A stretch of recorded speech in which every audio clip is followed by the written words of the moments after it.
Hi there, this is Nikki Rowland and today I am designing for Hip Kit Club, and I am using the main kit only. That's the February kit, and I'm only using that. Other than adding a piece of white cardstock, I have stuck to just using the main kit.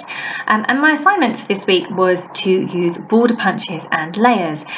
So my border punches are a little bit neglected. I haven't used them for quite some time. I don't know why, because I really like them. Actually, I love the effect that they do.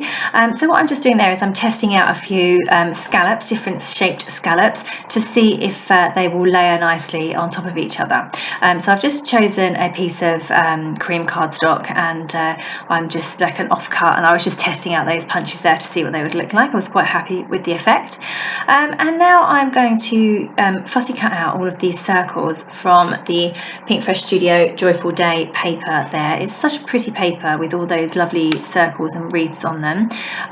So they're very large, so I decided I wasn't sure how many I would use on one page, but I thought I'd cut out all of the whole ones and a couple of part ones as well, just to see how it looked.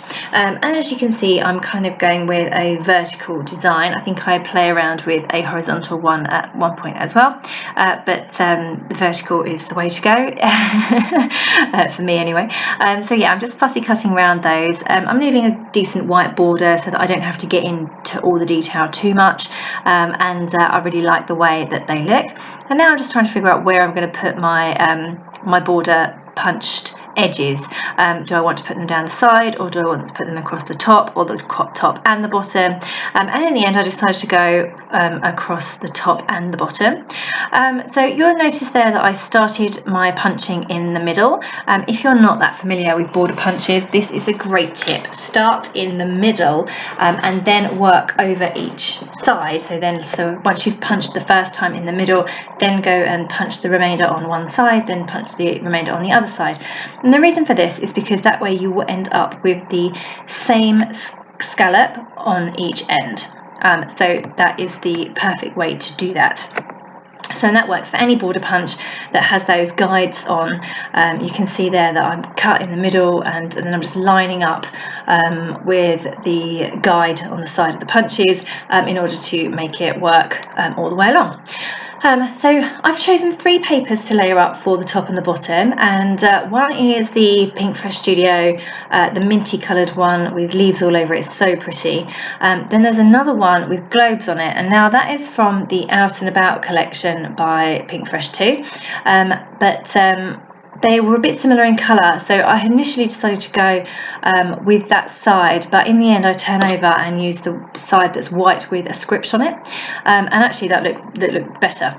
And then I have the really the blue there, the really solid blue that I use with the smallest scallop, and that's the strip at the top and the bottom.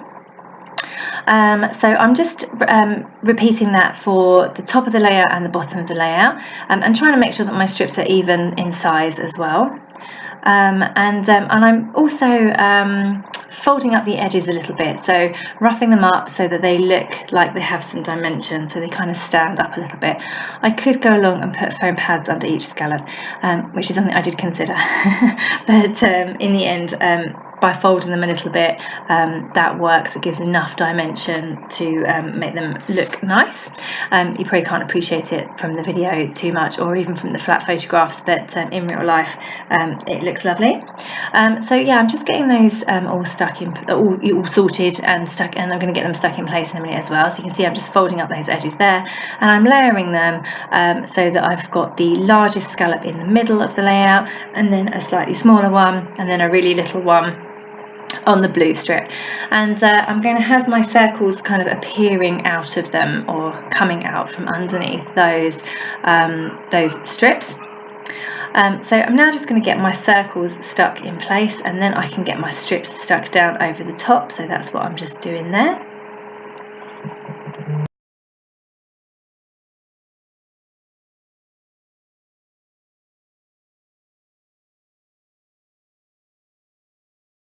Okay, so that's the bottom stuck down, and now I'm going to get the top strips stuck down too. just repeating exactly the same as what I did for the other one at the bottom, and you know, making them have a little bit of dimension as well. So that's looking pretty, and obviously I've got my circle tucked in at the top. I'm then going to stick my 2 other circles in place as well, although I just want to make sure that I have a nice little cluster going on under my photograph there. So I'm pulling out some of these lovely Pinkfresh Studio frames. These are the Everyday Musings collection frames, and I'm pulling out the blue tones. Obviously I've got a bit of a blue theme going on for this layout, and so I've pulled out 2 frames there from those chipboard frames, and I've layered those underneath my photo. I just felt that my photo needed something around it. It needed a little border. I didn't want to be too bright. I didn't want to bring in that dark blue again because I've got those frames, but I just needed something. So I've chosen that paper that's got like the globes or the circles on it from the Out and About collection, and that's just mounted my photo, and then I'm just sticking down the bottom some little bits. I wanted a little cluster down there, a cluster at the top, and then I'll probably have a cluster on the bottom right of my photo. That seems to be a natural place to put it. So down the bottom there, I've just used the little sticker that says magical, and I've also put in a little flower sticker as well. I'm now fussy cutting out some hearts from the crepe paper La La Love paper that has those lovely hearts all over it. There's a few blue ones on there, so I've pulled those out, just cutting out a few of them. I think I've got about 5 in total. I love that they have slightly different patterns on them, and I'm going to use those as extra embellishments on this layout. So I've got those fussy cut out there, and I'm just going to cluster them around, spread them around on the layout. I think I used 6 actually in total. Yeah, I do. So I want them kind of to look like they're floating up, but everywhere I put them didn't seem to look natural. So it took me a little while to get those in the right place. And now I'm going to go ahead and add my title. So I've got a reasonably long title that I want to add for this layout. So I need to go and get that in place before I add too much more embellishments to this layout. Otherwise I'm going to run out of room.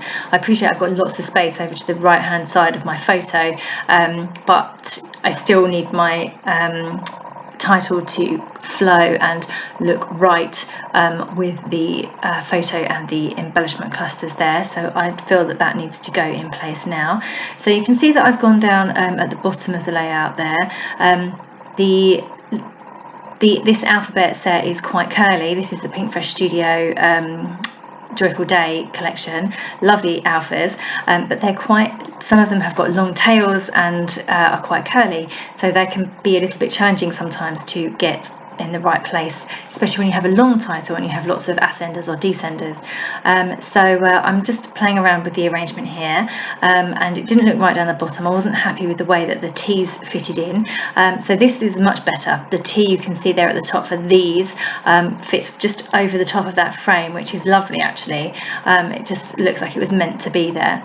So I'm really happy now that those are in place.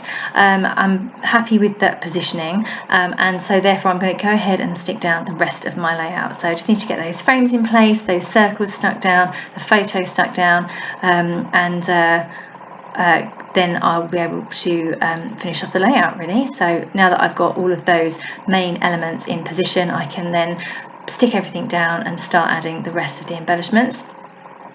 So I ended up sticking that top blue frame in slightly the wrong place. It was sticking out a bit further up than what I would have liked, so I've just kind of fiddling with that, moving it around a bit, and it just didn't quite look right. It just didn't, I don't know, it looked fine when I had it as just sat down as a cluster, but it just didn't look right. So in the end I've added another small frame from the same pack, the Everyday Musings